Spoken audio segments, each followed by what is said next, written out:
Trick or Treat or Die.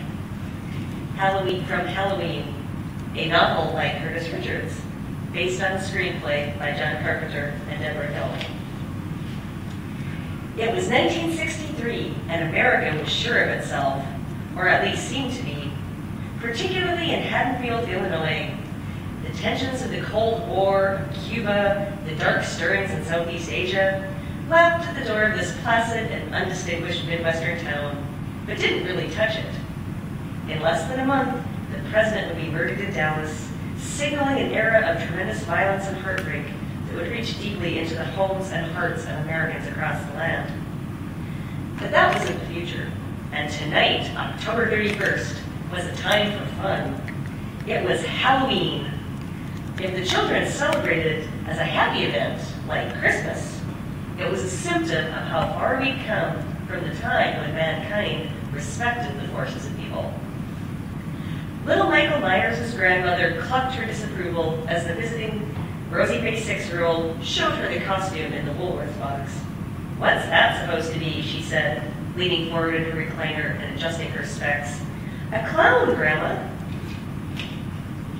He ran his hand over the red and green nylon jester's costume with matching cap and pom-pom on top. "A clown," she sighed. "Now, Mother," Michael's mother, Edith, came to the rescue, "I know what you're going to say." "Well, it's true, darn it. We never had that five-and-bottle drunk when we grew up on the farm. We took Halloween seriously. Why, when we set up scarecrows and jack-o'-lanterns, it was because we were genuinely trying to scare off the boogeyman." Boogeyman. Now, he played real pranks and did some real damage. He didn't just go around like they do today, slapping people's clothes with socks filled with chalk dust and soaping their windows. "What did the boogeyman do, Grandma?" Mrs. Myers shifted uncomfortably in her chair. "I don't think Michael wants to hear that," she said, looking significantly at her mother. "It might give him bad dreams." But Grandma wasn't taking the warning. Nothing wrong with bad dreams. At least they remind us that things aren't hunky-dory in this world. Lord, everything is so clean and oaty these days. Just one big television commercial. "Clown costume," she sighed, fingering the cheap material in the Woolworth box. "What did the boogeyman do?" Michael insisted. The silver-haired woman leaned forward, a perverse smile lighting her pleasantly lined features. "Well, if you were lucky, you got away with nothing worse than finding some of your chickens beheaded." "Beheaded?" "Their heads cut off," she explained with relish. Michael's eyes widened. His mother grimaced and picked up a copy of Look, riffling nervously through it. "If you weren't so lucky, you lost a cow or two." "Unheaded?" "Beheaded, yes." Grandma had warmed to the subject.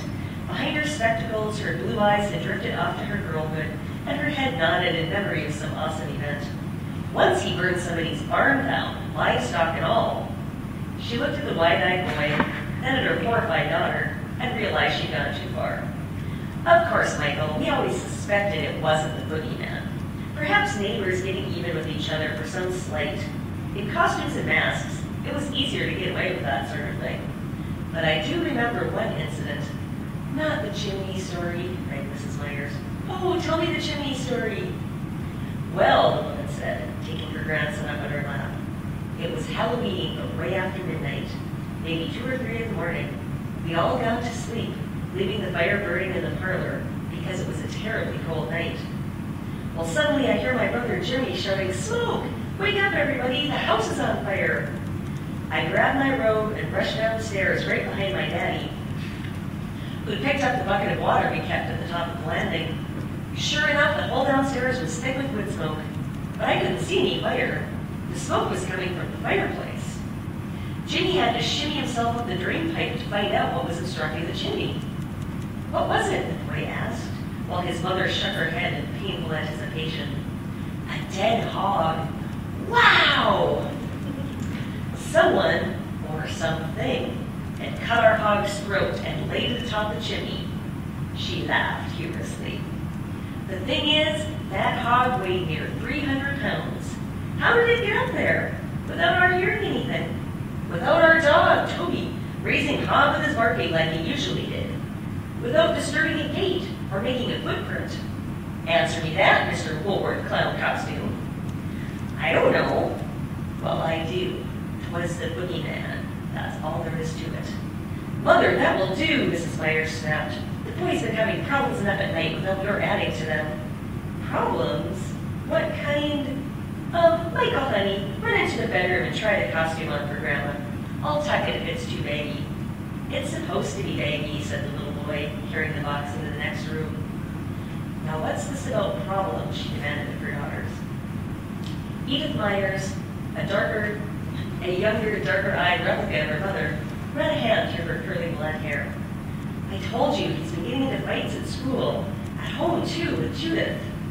Fighting about what? Mother, can we just forget? The old woman's eyes narrowed. No, we can't. What kind of trouble is the boy in? Voices, Mrs. Myers finally blurted after a minute's tortured pause. He hears voices. Oh, little Lord Jesus, the old woman cried. She exchanged a long, meaningful look with her daughter. I'm afraid to ask what these voices say. They tell me to say I hate people. That's how Michael put it when I asked him.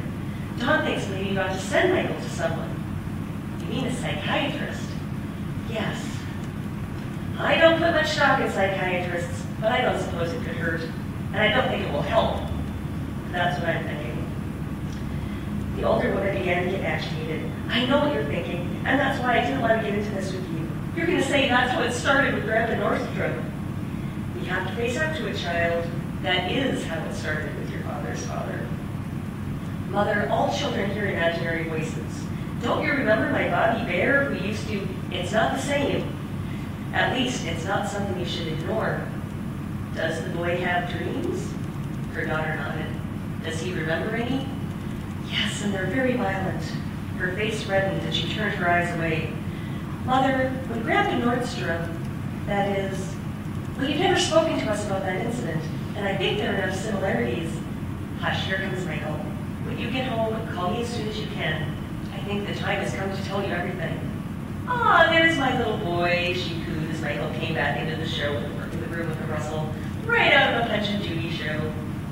He stood before them, an angel in red and green nylon, elastic ankle and wristbands making the costume cling at the extremities and bag out everywhere else. A ruff around the neck and a little jerky pom-pom cap completed the charming picture. Grandma's baby, she laughed, clasping the boy to her bosom. Edith, please fetch me some cold cream and lipstick from the tray in my bedroom. Might as well complete the picture. I don't want makeup, Michael protested. Of course you do. You don't want anyone to guess who you are when you go around playing pranks. I'm not going to play pranks. I'm just going to ask for candy. You do that, child. You have an innocent, Woolworth kind of Halloween. She saw them out the door. Remember, Edith, call me as soon as you can. I will, Mother. Don't worry. I won't, she said, shutting the door. She began to tremble, wondering if she should have said something to her daughter about Grandpa Nordstrom's dreams.